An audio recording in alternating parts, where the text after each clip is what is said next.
د قربانۍ چې کوم ځناور دی دغه ځناور وینه دغه ځناور ویشته د دغه ځناور ګندګي غوښه دا وه الله تعالی د قیامت پر ورځ باندې په میزان کې په تله کې د دغه انسان په تله کې د نیکۍ په شکل کې حاضروي څومره زیات فضیلت د الله رسول بیان کړی دی ام المؤمنین ام عائشہ رضی الله تعالی عنها دا فرمایي یا چې رسول الله صلی الله علیه وسلم فرمایلی دي ضحوا وطيبوا بها انفسکم توس قربانی کوي امر د وجوب د پر استعمالي توس قربانی کوي وطيبوا بها انفسکم او د دغ په ذریعہ باندې توس خپل ځون خوشل سوتي بیا د الله رسول فرمایي فانه ليس من مسلم يوجه ضحيته الى القبلة الا كان دمها وفرسها وصوفها حسنات محضرات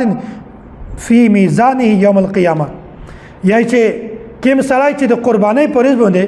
د خپل ځناور د قرباني چې کوم ځناور قرباني شي یغ مخ قبله طرف ته وړوي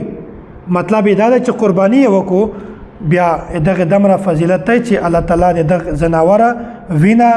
دغه غوښه ګندګي او دغه وشته دا الله تعالی د قیامت پر ورځ باندې د انسان د نکي په تله کې حاضروي